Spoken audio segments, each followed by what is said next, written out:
hora de ouvir do seu amor. Lindas histórias que vêm me ensinar a sempre em Deus confiar.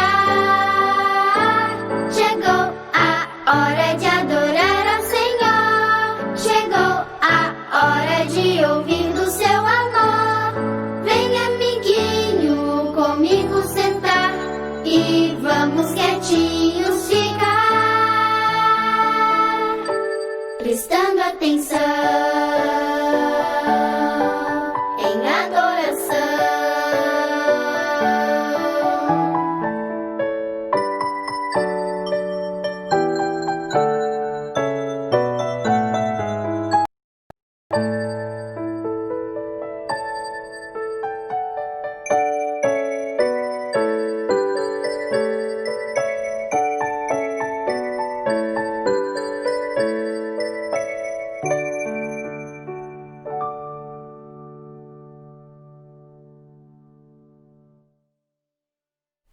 Bom dia! E aí, como foi a sua semana?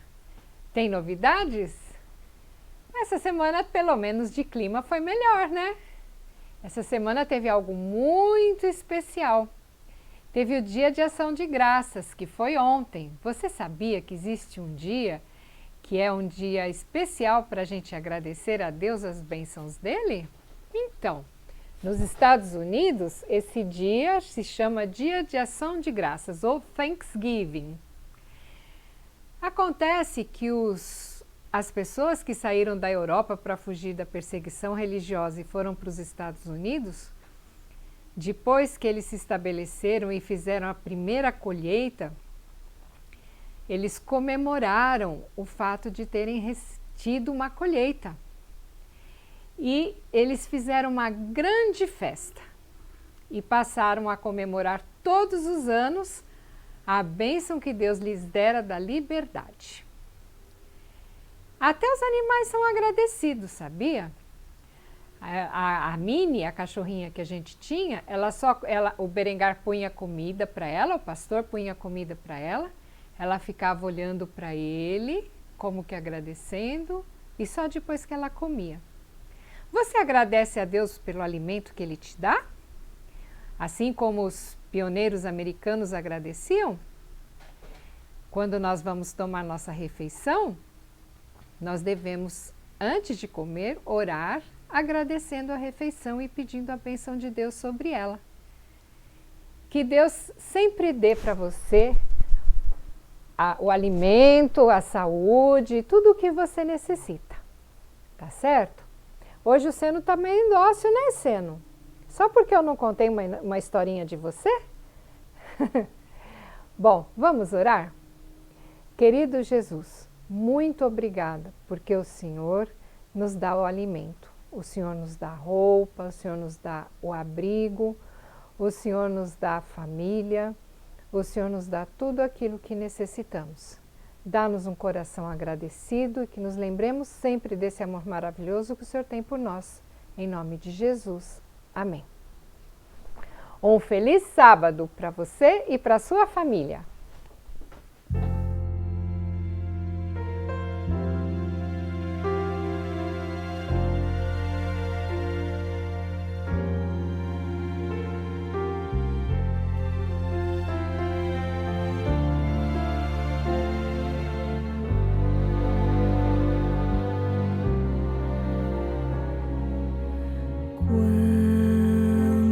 Você olha à sua volta, o que preenche teu viver e faz sentido ao teu ser.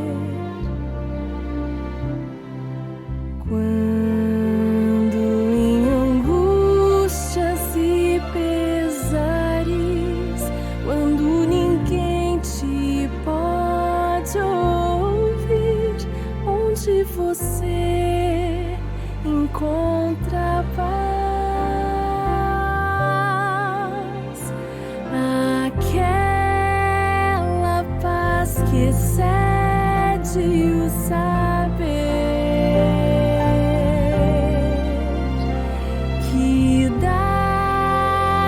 sentido à vida quando tudo se desfaz.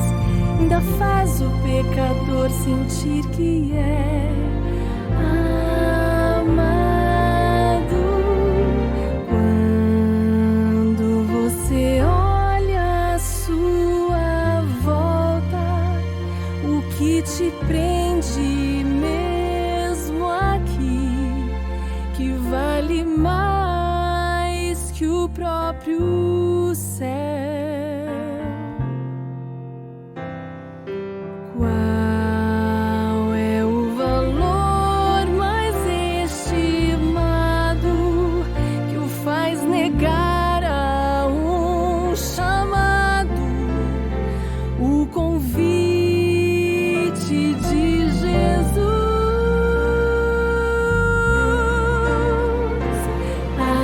Aquele que é o príncipe da paz,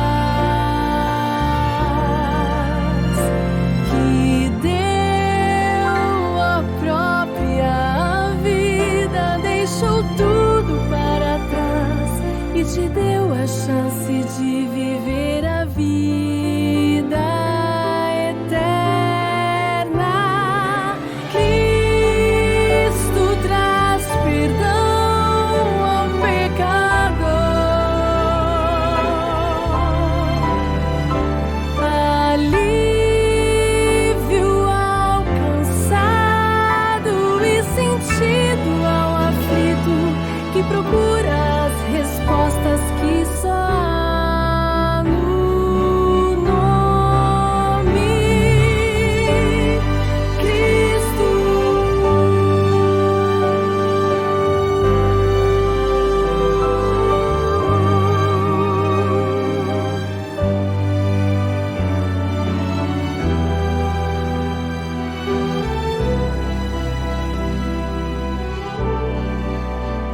Só há no nome Cristo.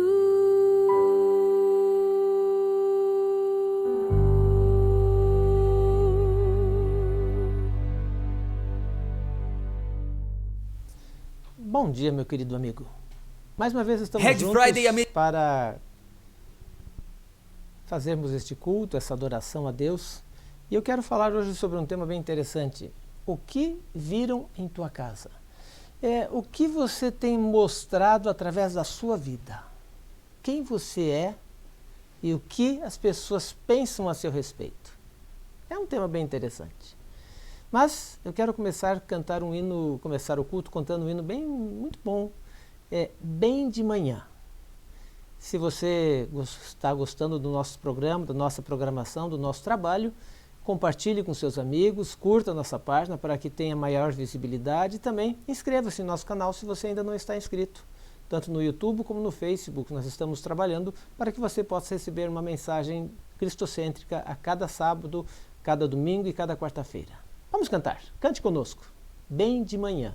É o número 22 do nosso inário.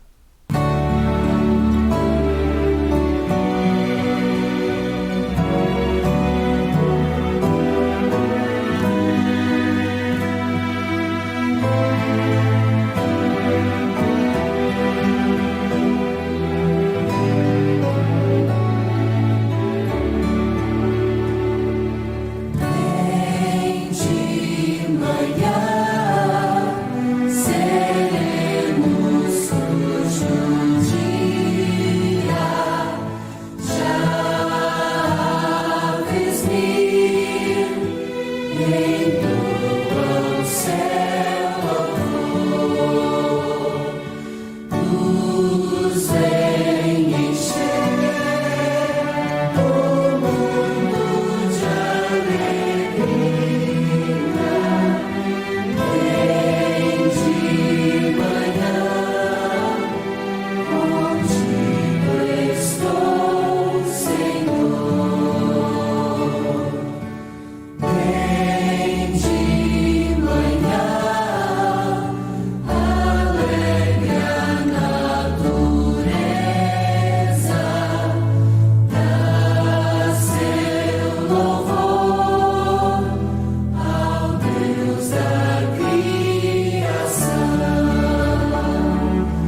Vamos orar?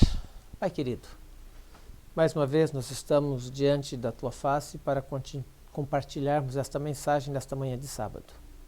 Queremos colocar-nos em Tuas mãos para que Teu Espírito Santo fale através dos meus lábios e também que esta mensagem alcance o coração de cada pessoa que está participando conosco desse culto neste momento.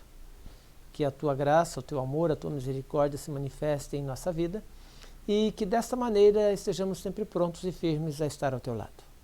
Que possamos ser testemunhas vivas para demonstrar ao mundo quem realmente somos. Agora fala ao nosso coração. É a súplica que fazemos em nome de Jesus. Amém. Muito bem. O que viram em tua casa? Essa pergunta foi feita certa vez e ela está registrada no livro de 2 Reis, no capítulo 20, no verso 15. Essa pergunta foi feita por Isaías. Foi conversar com o rei Zedequias para saber o que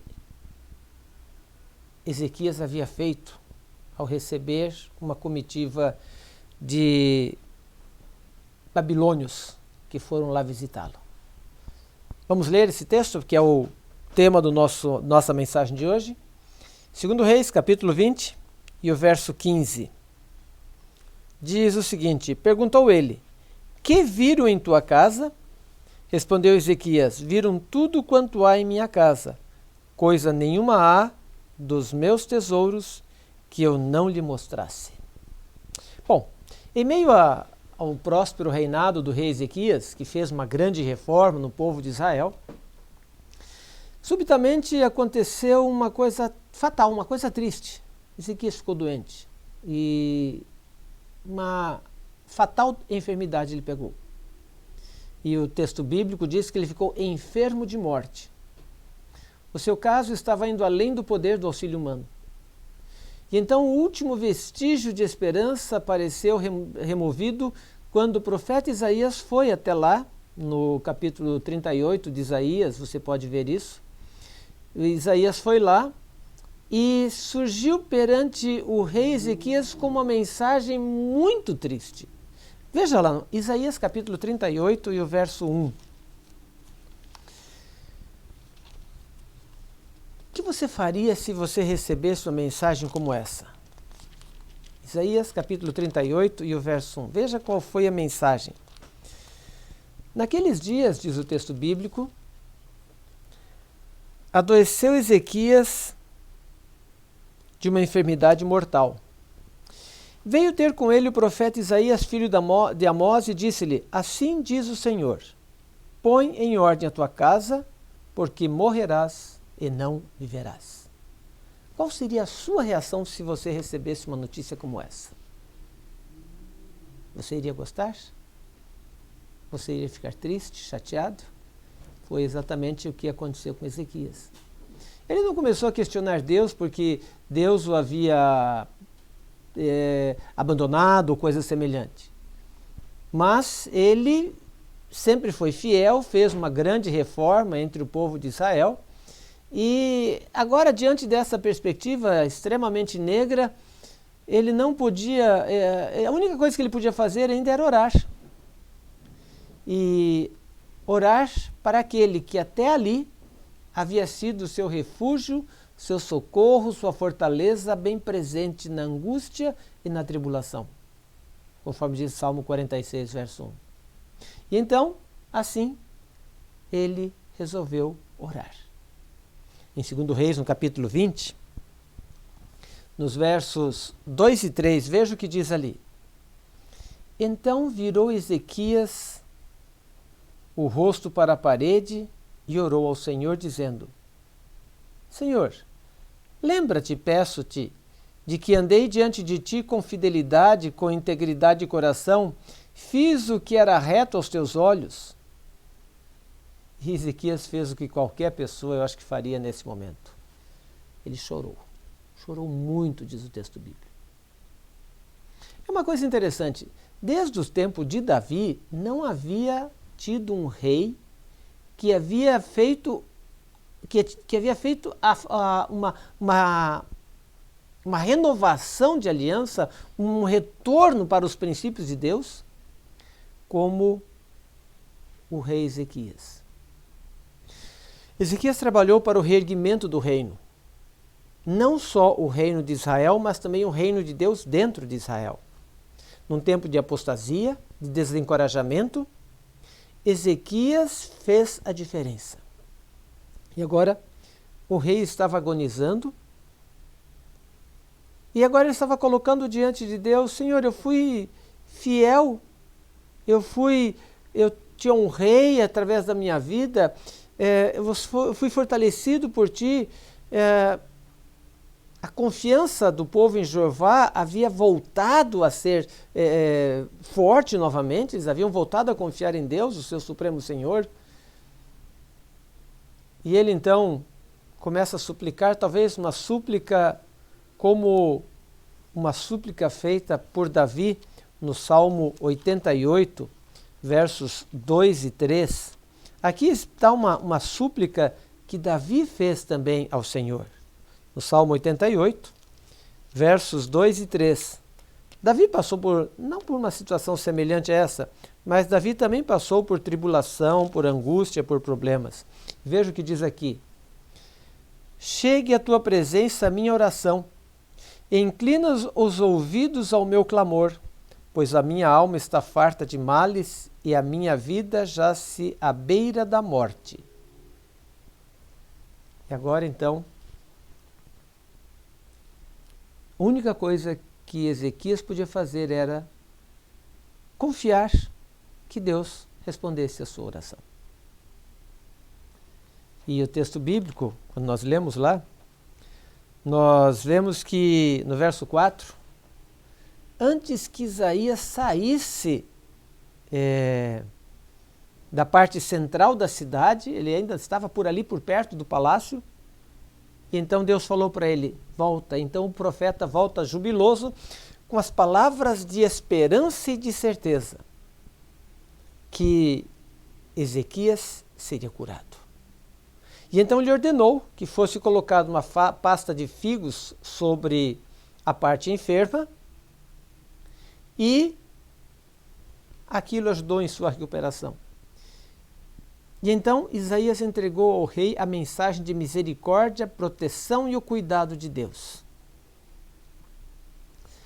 Mais ou menos assim como Moisés na terra de Midian, como Gideão na presença do mensageiro celestial, como Eliseu momentos antes da ascensão do seu Senhor, Ezequias pediu um sinal.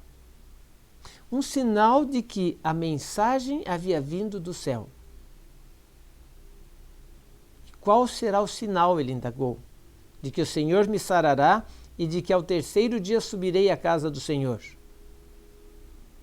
E então ele pediu um sinal, e Deus é maravilhoso. Deus nos dá uma promessa, nos dá uma certeza, e se nós tivermos ainda alguma dúvida, Ele nos dá um sinal. E aqui, novamente, Ele deu um sinal. E o sinal nós encontramos no verso 10. Verso 9 e 10. Respondeu Isaías: ser-te-á isso da parte do Senhor como sinal de que ele cumprirá a palavra que disse: adiantar-se-á a sombra 10 graus ou retrocederá? E então disse Ezequias: é fácil que a sombra adiante 10 graus, tal porém não aconteça, antes retroceda 10 graus.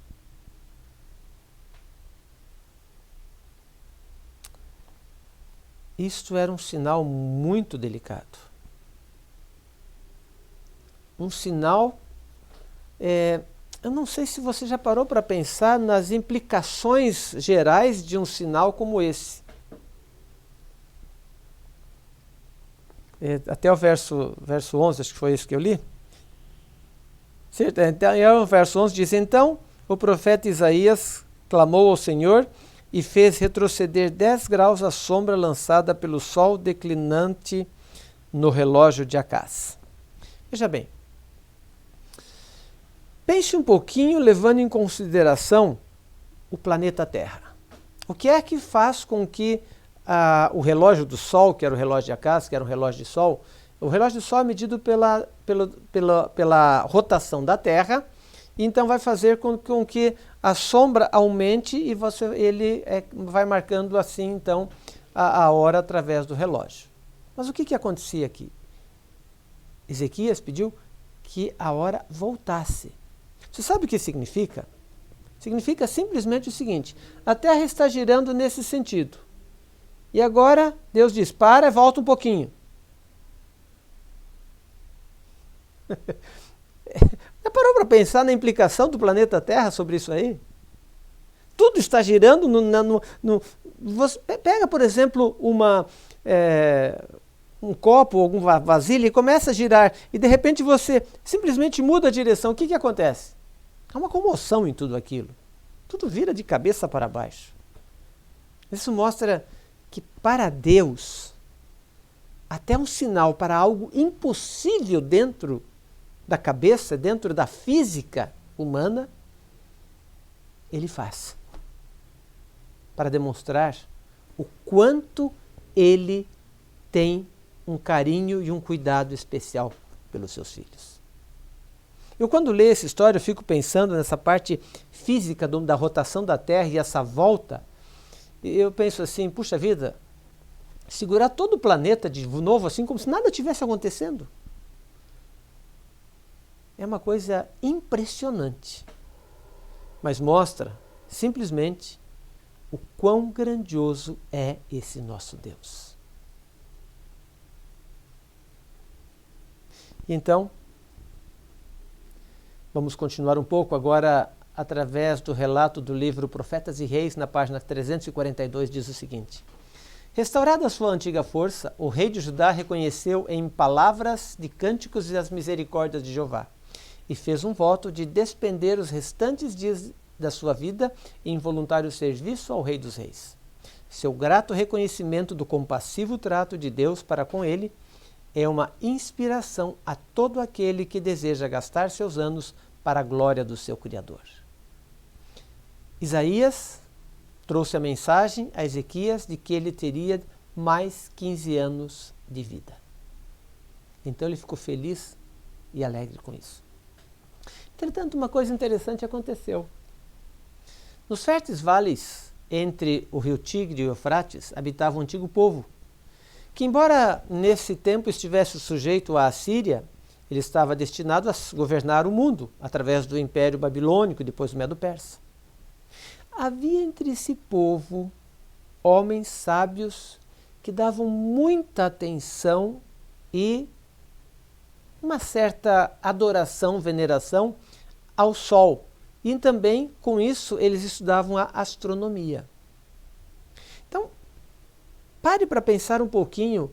Eles estão observando o relógio de sol lá na Babilônia, lá entre a região do Tibre e o Eufrates, na região do Oriente Médio, na região onde surgiu a Babilônia posteriormente. E de repente eles olham e veem a sombra voltando. Espera aí, o sol estava se pondo e agora ele volta. É uma coisa que chama a atenção desses magos, desses sábios. E eles notaram aquilo e então eles começaram a ficar maravilhados. E então eles começaram a pesquisar o que é que aconteceu para que para esse fenômeno acontecesse. Começaram as pesquisas, começaram as buscas. E então eles descobriram, Merodach-Baladão, o rei deles, descobriu de que esse milagre havia sido realizado como um sinal ao rei de Judá de que o Deus verdadeiro, o Deus do céu, havia assegurado uma nova etapa na vida do rei Ezequias. Então o que é que ele fez? Ele queria conhecer esse rei um pouquinho mais. Ele queria conhecer esse Deus um pouquinho melhor. Ele queria ver esse milagre nessa pessoa, nesse homem, e também queria conhecer esse Deus que fez esse milagre.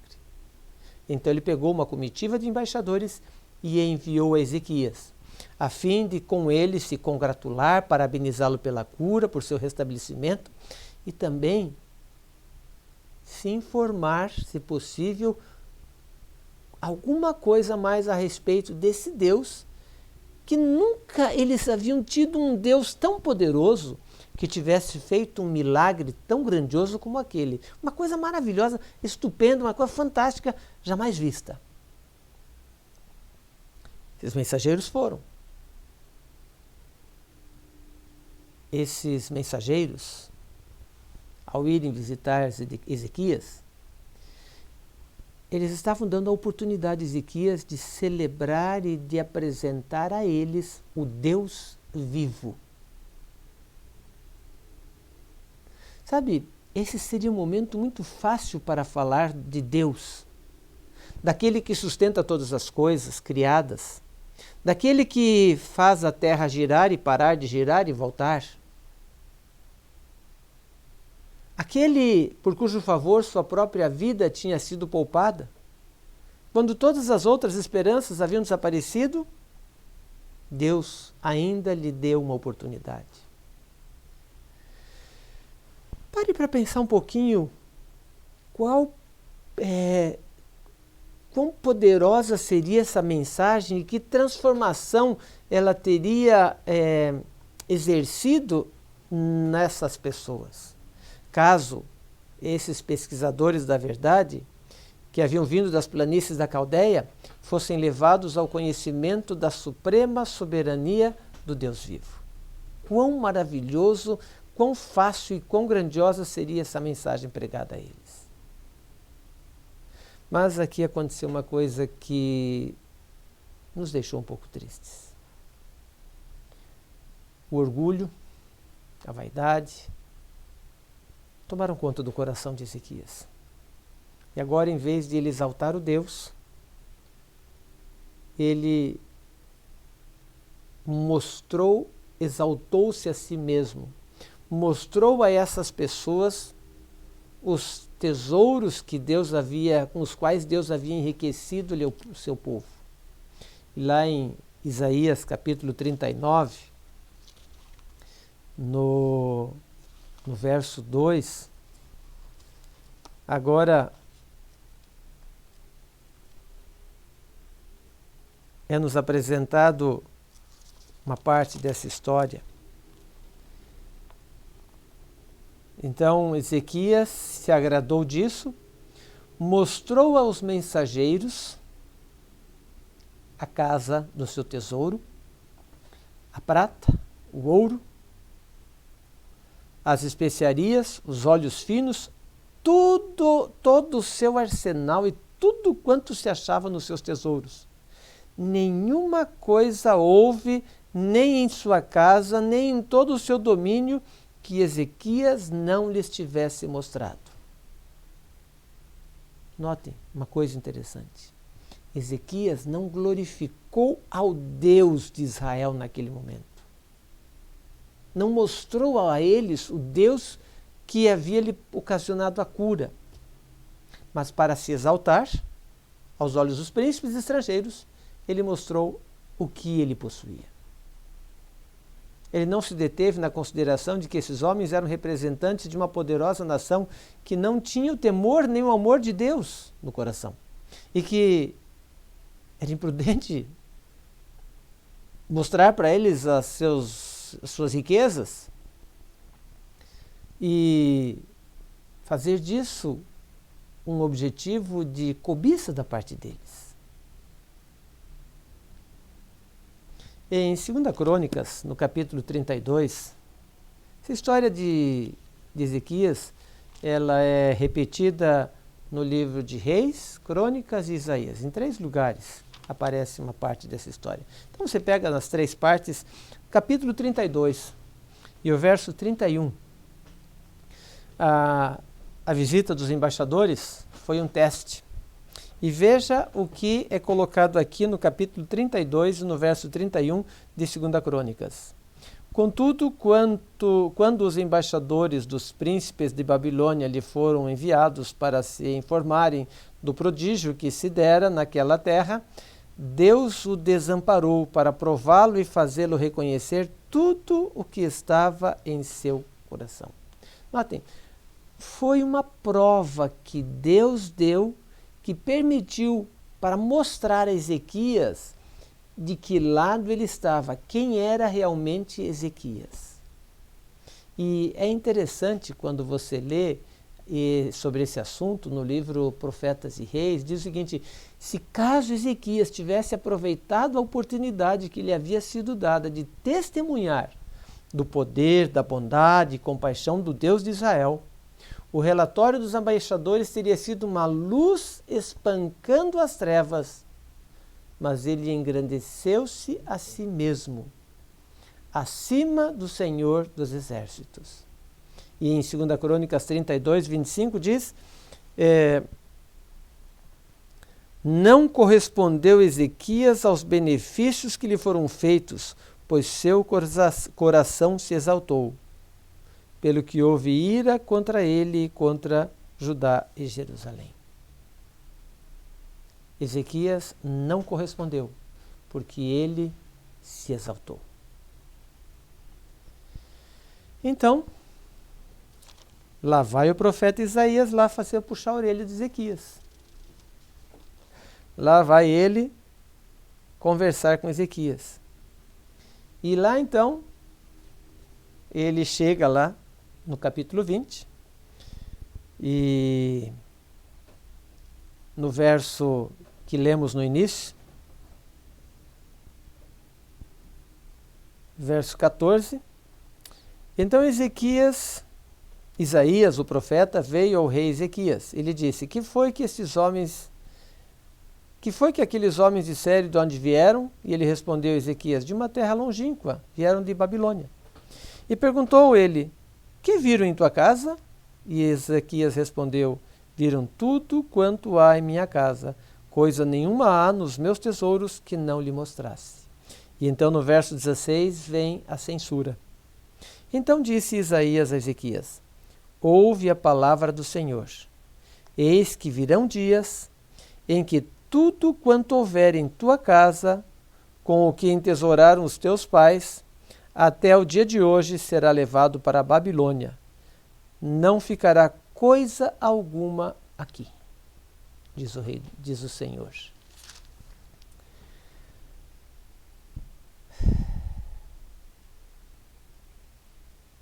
Como é que você se sentiria se estivesse no lugar de Ezequias? O que você teria feito se você estivesse no lugar do rei Ezequias? Algumas lições para nós tirarmos. E eu vou fazer uma pergunta para você. O que as pessoas veem quando olham para você? Eu me lembro quando eu morava na cidade de Nova Iguaçu, um dia nós fomos à feira, nós íamos à feira toda semana ali naquele local, e um dia nós estávamos numa banca de bananas, comprando frutas, banana, e a mulher nos indagou quem a gente era e tal e tudo mais. Aí ela disse: por que? Não, é que você parece um padre e ela parece uma irmã de caridade. Mais chiquitinho. Eu fiquei até, não sabia se eu ficava contente ou se ficava chateado, triste, né? Porque padre, né? Mas aí nós dissemos para ela: eu sou pastor da Igreja Adventista. Dá para se perceber que você é uma pessoa religiosa.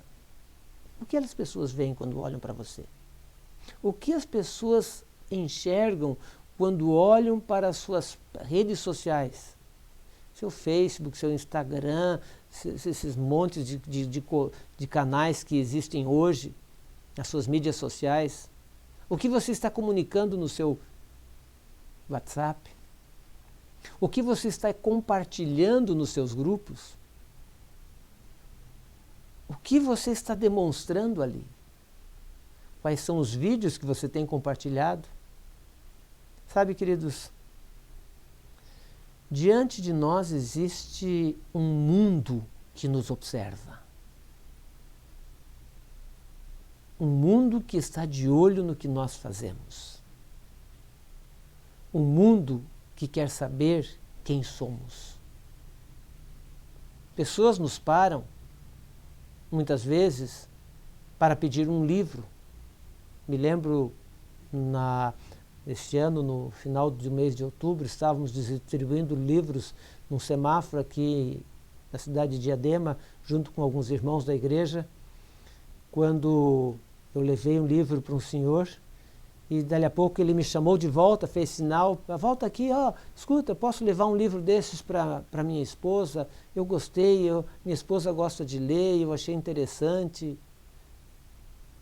Isso foi um momento que pudemos ter a oportunidade de testemunhar para ele da graça e do amor de Deus. O que as pessoas veem quando olham para você? O que as pessoas veem quando olham para mim? A história da falha de Ezequias, em se provar fiel em sua missão de pregar a mensagem, ao tempo das visitas dos embaixadores, está repleta de grandes lições para todos. Necessitamos muito mais do que fazemos, falar dos preciosos capítulos em nossa experiência sobre a misericórdia e amorável bondade de Deus. As incomparáveis profundezas do amor do Salvador. Quando a mente e o coração estão cheios do amor de Deus, não será difícil partilhar aquilo que faz parte da vida espiritual. Grandes pensamentos, nobres aspirações, clara percepção da verdade, propósitos altruístas, anelos de piedade e santidade encontrarão expressão em palavras que revelam a qualidade dos tesouros do nosso coração. Diz um ditado que a boca fala daquilo que está cheio o coração. O que você está colocando no seu coração no sentido de mente? O que você está colocando dentro da sua mente, do seu cérebro? Aqueles com quem nos associamos dia a dia necessitam do nosso auxílio, nossa orientação. Eles podem encontrar-se em tal condição de mente que uma palavra dita no tempo certo será um prego cravado no lugar correto. Amanhã, algumas dessas pessoas poderão estar longe, nunca mais sendo alcançadas por nós, novamente.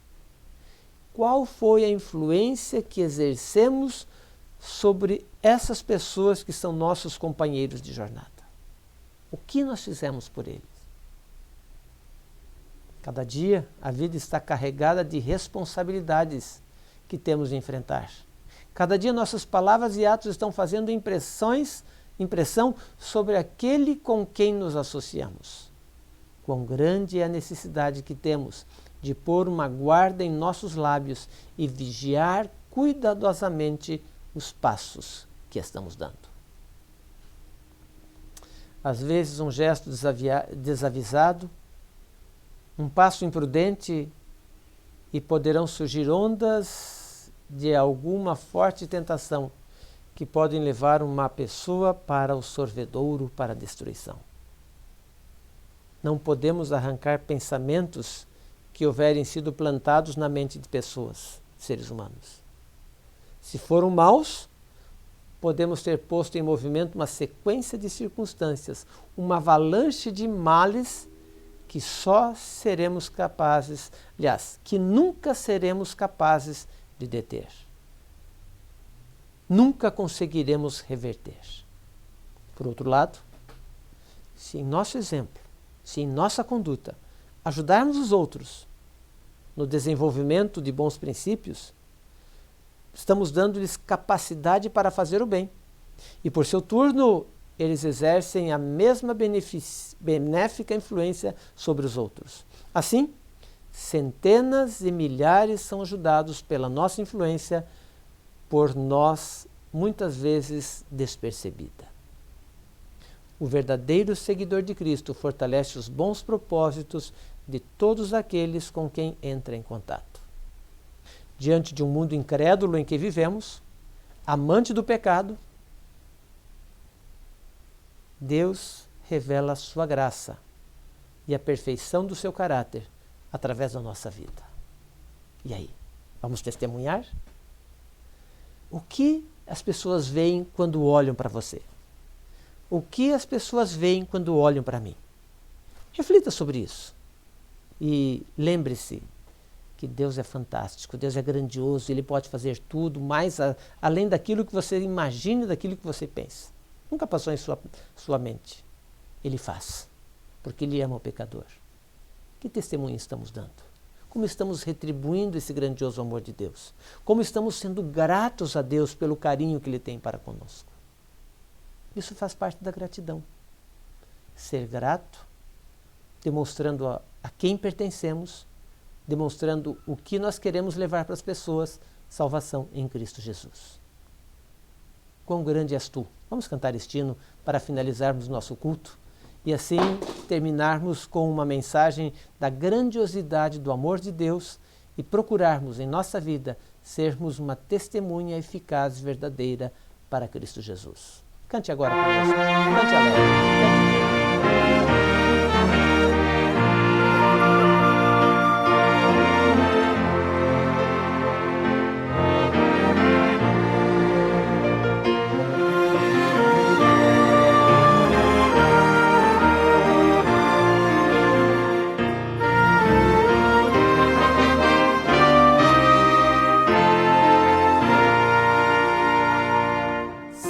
Senhor meu Deus, quando eu maravilhado fico a pensar nas obras de tuas mãos, estrelas mil a cintilar no espaço de teu poder em manifestação. Então minha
Vamos orar. Pai querido, mais uma vez expressamos-te nossa gratidão pelo cuidado que tens tido para conosco, pelo carinho com que dirige a nossa vida e pelas bênçãos que temos recebido das tuas mãos. Agora, que possamos ter a consciência que devemos ser pessoas diferentes onde estamos, para que através da nossa influência pessoas possam ser atraídas a Ti e assim, em Tua graça, em Teu amor, possam encontrar vitória plena em Tua presença. Concede-nos agora um sábado feliz e abençoado em Tua companhia e que dessa maneira ao Teu lado sejamos vitoriosos, ajudando outras pessoas a também terem uma comunhão mais íntima contigo. Permanece conosco, dirige nossos passos e fortalece nossa fé em Ti. É a súplica que te fazemos em nome de Jesus. Amém. Que Deus abençoe você. Obrigado por ter participado desse culto conosco. Que se você gostou da mensagem, compartilhe com seus amigos. Se você ainda não é inscrito em nosso canal, inscreva-se, mas principalmente divulgue, curta e compartilhe essa mensagem para que mais pessoas possam ter também contato maior com Cristo Jesus. Que Deus te dê um sábado abençoado e maravilhoso na presença de Cristo Jesus. Que Deus te abençoe.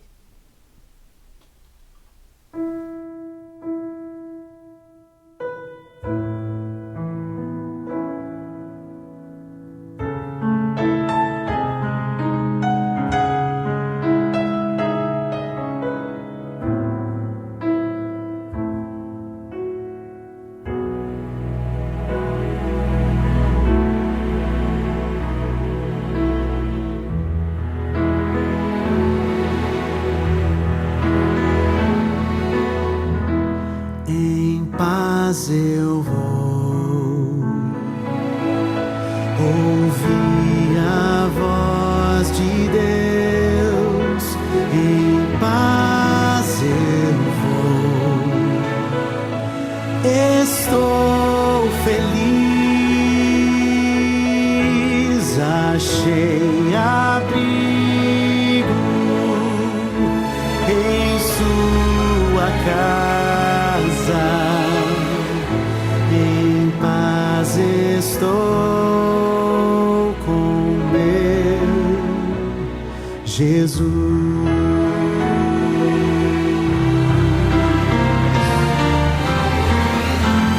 Em paz eu vou ouvir a voz de Deus.